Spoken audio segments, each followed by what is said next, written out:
This story today comes from my mum and dad. When my mum and dad first met, a few years before my sister and I were born, they went on a little road trip to Calgary, Alberta, to Bridgewater, Nova Scotia, to see my grandparents, my mum's parents. I believe it was for Christmas. Now, depending on how fast you want to be, it takes just over 2 days. So, of course, they stopped for the night. This was in the early 2000s, so maybe 2003. My mum and dad are both very sensitive to energies. My mum was born naturally with it, you could say, which seems par for the course when growing up in the East, in a small town in the Appalachian Mountains. Wow. They stopped for the night at a rundown motel on the side of the highway. Immediately upon arriving, they both felt very uneasy. My mum refused to go inside to speak with the man at the front counter, so my dad went in. He requested a single room, trying his best to make polite conversation. It was late at night and my dad had been driving for a full day at this point and just really wanted to sleep. He didn't care where. But the man at the front counter would not take his eyes off my mum in the car. He, rather intentionally, seemed to take his time on getting my dad's key ready and taking payment. After a while, my dad, already uneasy and tired at this point, was getting ready to leave and the man at the front said, "Is that your girl?" My dad asked what it was to the man, and I believe my dad said the look in his eyes was so unnerving practically ran out of the lobby. Anyway, a gross, creepy start to the night. When my parents got to their room, imagine late 80s, early 90s tan and yellow basic motel, burgundy sheets, gross carpeted floors, the whole 9 yards. My mum was not comfortable whatsoever. She couldn't explain why, and she refused to do so. The air just felt thick, and they were not wanted there. My parents have this unspoken rule, even after being divorced for nearly 20 years, they both have instilled it in us, that we should never speak of supernatural experiences in the place you see it. Wait till you're outside. Right. At this point in the story, they experienced two completely different things, but I believe both of them. In the middle of the night, they were sleeping and in the spooning position. My mum was the little spoon. What they could both see was the front door slightly to their right, and the door to the bathroom on the very left side of the room, on the wall beside them. A mirror was hanging on the wall in front of them beside the door, far enough that in the reflection you could only see the foot of the bed. Basically, the bed was parallel to the wall where the main door is when you entered the room. My mum woke up in the middle of the night, and immediately her eyes were on the door to the bathroom. The bathroom door was open, all the lights were off, but the light of the moon was bright enough to illuminate some of the inside, and she swears she saw a little boy peeking his head round the door. She could only see his hair and his eyes, and a little hand grabbing the door frame. She didn't move, she just held her breath and watched. After a good while of staring at each other, he ran across the room, leaving wet footprints across the carpet. My dad woke up just moments later and told her they needed to leave. They packed up their things and they made their way out of the motel. They left the key and ran to their car. When they got in the car, they just looked at each other, terrified, and drove off without another word. My mum doesn't know what my dad saw, since he never talked about it, but my dad told me. What he saw was an old, what he believed to be, Native American chief. My dad was in awe, but also filled with an intense feeling of dread. He saw the man stalk out of the bathroom and stand in front of them. He just stared for what felt like hours, and my dad never took his eyes off him. The chief would phase in and out of view, sometimes ending up on the other side of the room, pacing, or in the opposite corner, just staring. I believe he said the chief leant over the bed and stared at my dad for a while, at one point, crying. Then they got to Bridgewater a day later and pretty much forgot about the whole thing, until they're on their way back home. They exchanged a look and both agreed to not stay at that motel again. As they were coming up to the same area as the motel, my dad audibly gasped and pulled over. My mum and dad had chills sent down their spines. They were utterly speechless as they got out of the car. The motel they stayed in less than a week ago was now boarded up. Vines growing wild and the visible wear and tear of time had eaten away at the exterior of the building. It looked like it had been abandoned for at least 20 years. What the? They got in their little Volkswagen Golf and peeled out of there, never speaking of it again. That's all I have for today, and I'll definitely be submitting more, some of them my personal stories and more from when my parents were younger if you'd like. I hope you enjoyed it, and I hope it wasn't too long. Cheers, Navaya. Traumatic childhood story. Buckle up, babe, because this is definitely a scary one. Let's go. This was about 5 years ago. My mom took me and my 3 other siblings to the park. And it was like this park that has like a zip line. It's pretty cool. As we're playing at this park, I noticed that there's this little girl. She seems to be like 4 or 5 years old. And at the time, my little brother was about 6 years old. And this little girl's by herself. And me noticing that, she's like, comes up to my little brother and she's like, hey, can we play together, you know? And my mom's there. My mom is like, oh my gosh, honey, of course you can play. She's like, where's your mom or where's your dad, whatever. And then the little girl points, and there's a guy at the opposite side of the park. Okay, there's one park here where the zipline thing is, and there's a park across from that where it's like an actual like swing set and like slides and all that. And she points, and then we look over, and there's a guy sitting on one of like the slides just staring at us. Doesn't even say anything when we look over, just... So we start playing with this little girl, right? And we're just having fun. But I start like telling my mom, I'm like, Mom, like the guy hasn't moved in like 30 minutes. Like he's still sitting on the slide because I keep looking at him every couple minutes because I'm kind of freaked out. I'm like, Mom, he's just like staring. And my mom's like, yeah, that's kind of weird. And the fact that he like never came over to the park that we were at and was like sitting across just watching his daughter play with random people already was weird. It finally gets to a point where we've been out for about 30 minutes playing with this little girl. My mom's like pushing us on the zipline swings, and I'm pretty sure if you look up zipline swings, it'll come up if you're like wondering what I'm talking about. And the guy is still very much on the opposite side, just staring at us still, never comes over.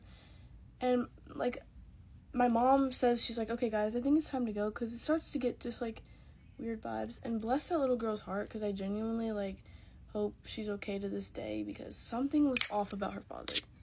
So it's at this point when my mom is like, yeah guys, we need to go. And my little brother, being 6 years old, he's like, no, I want to keep playing, like I don't want to go.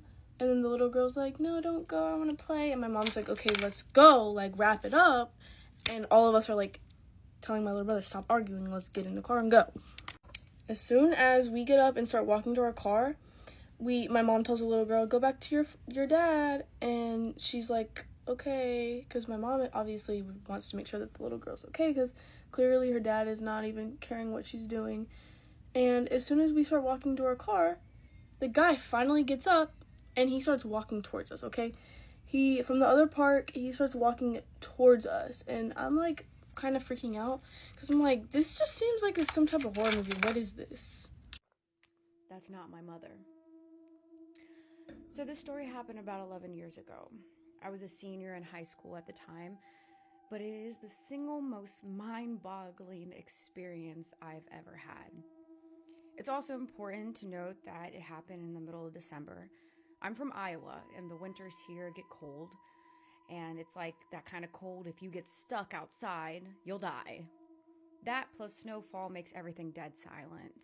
You can hear anything and everything inside the house and even immediately right outside the house. Well, me and my best friend were hanging out in my family's walkout basement, just having a boring winter night playing video games. We were also the only ones home.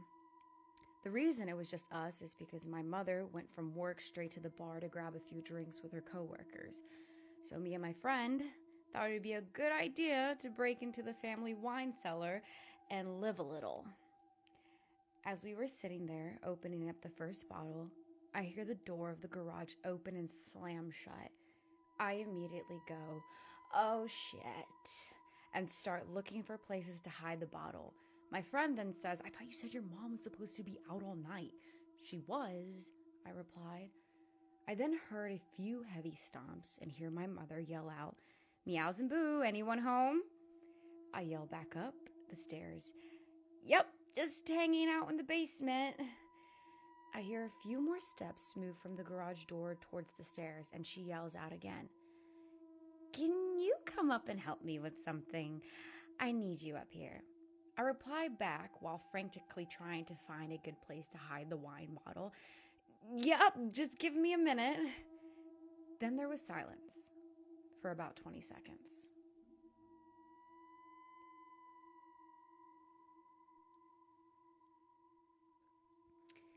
Anyone down there with you? She yelled back. in a more concerned, serious tone, in a voice that was slightly off of my mother's. This was the first thing that told me something wasn't right. Our family never cared if anyone was over, as our house was a very open house to all family and friends. And then the voice, it was just wrong. Like, it sounded like my mother's, but it was missing something that I couldn't put my finger on. Weirded out, I replied back, "Just Colton." After I yelled that back to her, I found a good place to hide the bottle, thank God, and began walking up the stairs to the next level. Now, as I was walking up the stairs, I couldn't help but feel the overbearing silence of the house, the slight electricity, that something isn't right. When I got to the top of the steps, I look over to where the door of the garage is, and also the kitchen right next to it, and it's black. Pitch black. All the lights were off. There was no moonlight shining through any of the windows. I walked over to the kitchen yelling, "Mom, where are you?" There was no reply. Just silence and darkness. I feel the electricity turn into full needles. My adrenaline kicking in full force. I have to get out of here as fast as possible. My mother is not home. I run back down the stairs, grabbing my coat along the way. "What's wrong?" Colton says. "My mom's not home," I reply as fast as I can, looking for my truck keys. "What do you mean? You were just talking to her." I could see the confusion in his face. "There is no one home. We need to leave now." I took a few steps towards the back door that opens up to the yard, and then I see my dog shaking on the couch and my cat growling behind it. I couldn't leave them. I just knew that if we left, something would happen. "Are we leaving?" Colton said, still confused as hell. "No, I can't leave them here. Something is really off. I'm going to call my mom and figure this out." I pull out my phone and I call my mom. She picks up immediately. "Meows and boos. What's going on?" She answers. "Mom, were you just home? I heard you yelling for me from the second level, and when I went up there, you weren't there," I said frantically, hoping that she was just playing a joke. "No, I'm just leaving the bar. I wasn't really feeling very well. Are you doing okay? What do you mean you heard me?" I fill her in on the whole situation. She rushes home. Colton and I stayed in the basement with the animals until she got home. But before she did, you could hear something upstairs. Not walking or sitting on things, but a pressure in the air. Like a black hole was slowly moving from room to room.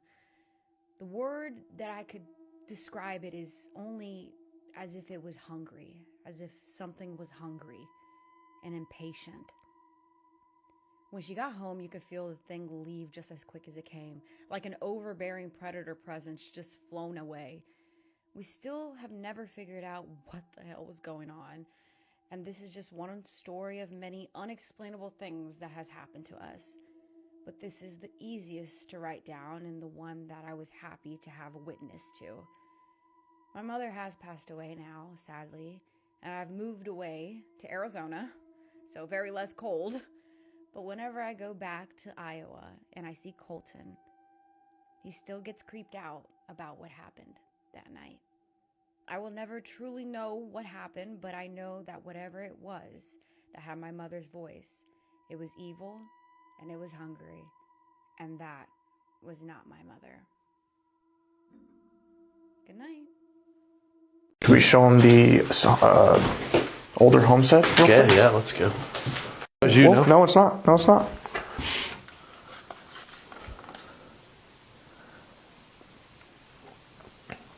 Was that you? Yeah, that's on either side. It went to both. Yeah.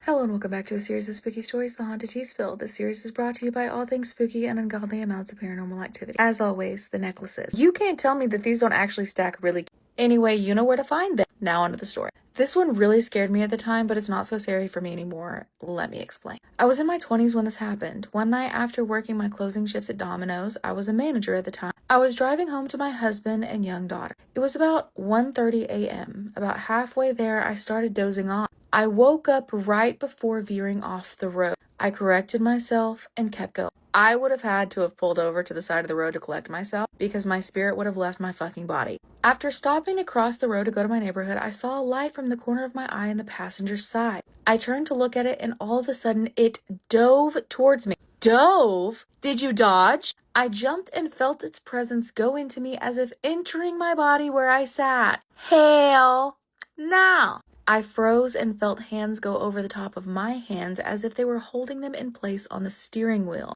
Although I felt frozen, I continued to drive home. It was as if this presence was the one driving and not me. That's crazy. My eyes were so wide with fear that I couldn't close them. I pulled into my driveway by the house. Once I was there, the hands came off of mine and the presence left me through my left side as if getting out of the car. I put the car in park, ran inside to my sleeping husband, shook him awake, and told him to hold me.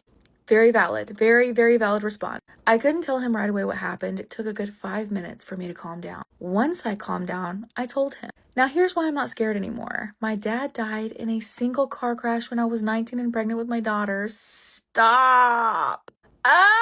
God, y'all get me with these ones. He died the Monday before Thanksgiving in 2005. He rolled his truck and was ejected from it and died instantly. They believe he fell asleep at the wheel, and when he felt it drift, he woke up, overcorrected the truck, causing his accident. I now believe that it was my dad that saved me that night from making the same mistake that he did. I can guarantee you that was him, and that makes me so sad. I love that he was your guardian angel, but fuck, man, that's sad as fuck. I truly believe that he was my guardian angel that night, and that's the only way that I can explain what happened. This year will be 20 years since he passed, and I miss him so much. The sad stories are really getting me, okay? No scary, creepy, spooky, just sad. Freaky. That definitely would be freaky. That would be a very, very interesting experience, but not creepy, spooky, just sad. If you have a story of your own that you want to submit, you can do so on the link tree in my profile. I will see you all the next episode. Stay spooky, friends. Story time about how me and my dad almost died in the weirdest way. While I get ready for basketball. So this basically happened when me and my dad were driving to a track meet a year ago. And it was around 5 a.m., 6 a.m. So it was foggy and there was barely any cars on the road. And me and my dad were vibing, we were chilling. It was like low-key chill, like nothing was wrong. So it was about like 20 minutes into the drive when we came across this truck on the highway. It was like one of those trucks that are like 20 meters long. So we were like passing up this huge truck. And our position, we were in the middle, the truck was right here, and the wall to the other side of the highway was right there. So about around a minute later, we saw like lights like up ahead of us. So we were like, wait, what is that? Me and my dad were very confused. And like, I don't know, let me estimate, about 100 meters away was a car driving straight at us. And do you remember where I told you we were? In between the truck, in the middle of the 20-meter truck, and the wall. So we either slam into the wall or slam into the truck. So the car was coming up fast. My dad slammed on his brakes. We were screaming. He got behind the truck, and the car zoomed by. Like, it did not slow down at all. The car was like going 80 miles per hour. I started crying. My dad started calling people. I was like literally hyperventilating because when I say we were this close from getting hit, 70, 80 miles per hour, we would have died. We would have died. But my dad's quick thinking, yeah, we still alive. But that was the scariest thing that ever happened to me. Because, like, what if it was, like, Final Destination where it was supposed to murk us off. And now next time we go to a track meet, it's going to murk us off. I don't know, man. Wait, guys, transition. Bye, guys. I hope you guys like this story. Make sure to follow me, please, because I'm almost at 1,500. Comment down below. What do you think about this story? And wish me luck. He broke my heart the day before Valentine's Day. He was in the shower when his dentist texted him some photos and a time to show up. The sneaky method to hide her number wasn't even necessary. Like, I had never gone through his contacts. The images just popped onto the screen. You know, I had trusted him completely I just hid my tears while he went off to work, but that night, when he came home, he was freshly showered. So the notion came to me as I laid awake that night. An eye for an eye, tooth for a tooth, whatever. He broke my heart, so I was gonna break his. Fair is fair. So on Valentine's, on our big date, I broke up with him. And I did it loud, publicly, made sure that our waiter heard it all, but he just took it in stride. And that's what infuriated me the most, not the infidelity or the lies, just the fact that he didn't care about me. My hatred meant nothing to him. Such a profound injustice that a man meant so much to me when I meant nothing to him. And I just raged against it. I was just screaming and weeping in my steering wheel all the way home. But I felt I could still break his heart if I tried. It was just a question of how far I was willing to go. And a question of if I was an insignificant little thing that you could just ignore and cast aside, or if I was a person that you didn't want to cross. I agonized over this. Do I dare take a stand? If not now, then where exactly is the line where people couldn't cross me? So 2 days later, I texted him, that I missed him and I was sorry. He didn't care at all until I implied what was in it for him. Then he wanted to see me. Honestly, breaking his heart was a lot harder than I thought it would be. It took real effort to crack through the ribcage, but it was worth it.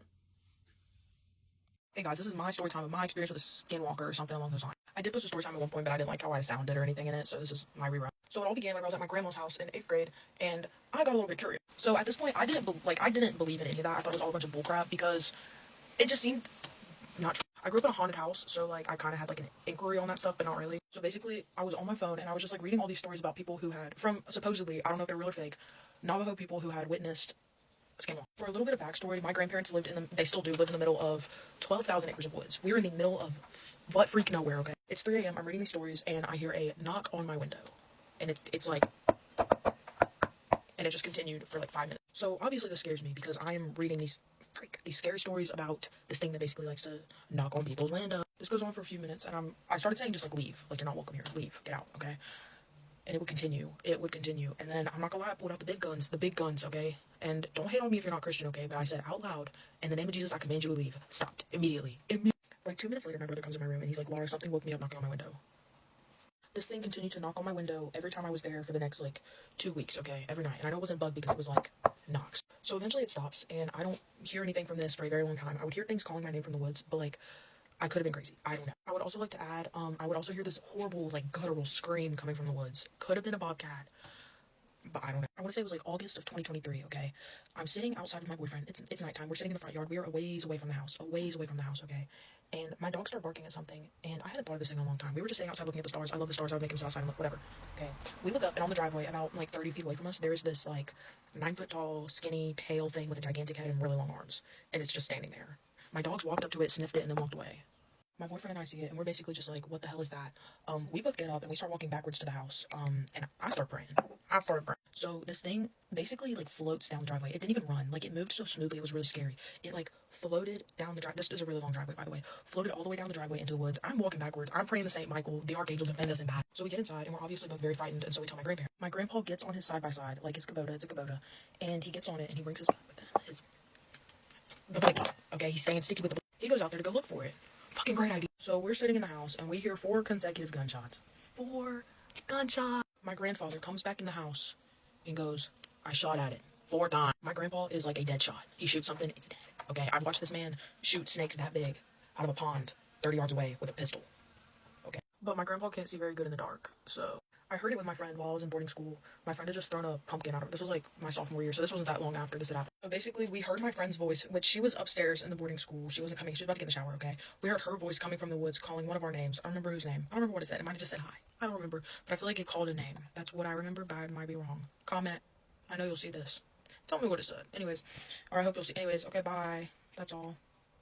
And then we went upstairs to her room, and she told us that it was her. Okay. What the fuck was that? Bro! What's going on around you? I don't know. I'm frozen. I am frozen. Did the window Sean, break? This is part 3, the last and final part of my childhood horror story. Let's finish it off. Okay, so my mom switches to the right lane, right? And after that, me and my little sister, we're sitting in the back, and we decide to do that thing that kids do where you like look in the back window and like make faces at people. Well, we just turn around and stare at them, because when you're a kid you don't think people can see you. I don't know what we were thinking, but like that was kind of our thought process. We're like, well, he probably can't see us if we're like staring at him. So me and my little sister like look back at him, and he's like this. Yo, I cannot, like, I literally swear on my life, he was like smiling, did not break a smile. I don't know like why. And me and my sister were like freaking out, like, Mom, like, he's smiling at us really weird. And she looks and she sees him too. And she looks in her mirror and she sees. And she's like, is he smiling? But it wasn't like a little, like, bro was like, I don't know how to, like, I don't know. So then my mom, this is when it kind of like starts getting serious. My mom's like, okay, let's test this out. Let's see if like this is actually what we think it is and like we're being followed. So she's like, okay, I'm gonna get all the way into the left lane. So from the right lane, the very furthest right lane, she gets all the way into the left lane. And what does the guy do? Slowly, he starts lane switching slowly to the left lane until he's behind us. So at this point, it's confirmed. It's been like, we've been in the car for probably over 5 minutes. And why are you lane switching when we're lane switching? Like, it just confirmed that he was following us. And then my mom tells us, she's like, guys, just look for her, like, it's okay. And then she starts praying, because my mom is a prayer warrior. And she's like, it's okay, like, we're gonna be okay. But it was so, like, I was so freaked out. And whenever I get, like, scared, my eyes start watering. And, like, it was, like, one of those situations. So what my mom ends up having to do is she starts driving. And at this point, he's been following us, like, the whole entire time. And she's like, okay, how about this? We're not gonna go home, because my mom's smart. She's like, we're not gonna go home. We don't want you to know where we live, obviously. So instead, what she does is she says she's gonna go to the police station. And that's exactly what she does. She starts turning into the police station, all the way from, like, where we were. She drives to the police station, starts pulling in there. And as soon as she does that, what does the guy do? He drives straight and passes. And I know y'all could be like, well, maybe it wasn't, like, it was just a coincidence. No, it was not. It was not a coincidence. Like, that was, like, that guy, I just knew, like, something bad was gonna happen. And I really feel for that daughter, like, the daughter of his, because I don't know. I just hope she's okay. But I've been thinking about that, like, for so long, and I think about that story all the time. And that's why when I'm always by myself, I always make sure that I'm aware of my surroundings 24/7, especially when I'm alone. So I just want to like put that out there for any other girls. Always be safe, because you never know, like, even when you're with your mother and you think you're safe, you may not always be. So yeah, just stay safe, guys. Stay safe. Anyways, thank you guys for watching. Let me know if you want more stories. Jesus loves you. Bye, my loves. Scary story time while I make slime. Get your money's worth and let it drain. Like, y'all, I could not make this up. Like, no. So, y'all, this happened a couple hours ago, and I'm at loss for words. I was home alone like a couple hours ago or whatever, right? And I hear footsteps upstairs. Mind you, no one is upstairs. No one's upstairs. It's just me in the house. Y'all, I hear someone going down the stairs upstairs and then coming down here. I thought my auntie's husband was upstairs. I did not think I was in the house entirely alone. So my auntie called me and she was like, oh, do you want something from the store, like Doritos? She asked me what Doritos did I want.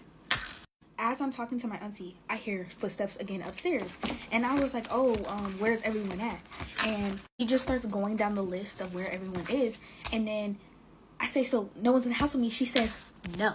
My heart drops. So I go, like, I run and I go get the Bible. Because, y'all, I cannot make this up. Hold on. This just dropped all the way down here and rolled. I just rolled it up so y'all can see when it's on here, there's no falling. Because it, like, scrunches. So this is, y'all, anyways, we're ignoring that. Back to the story time. But yeah, so I call my auntie and, I go get the Bible. And I'm just sitting there and I'm praying and I put my head under the cover, y'all, because this ghost's not gonna get me. I don't know what's in here.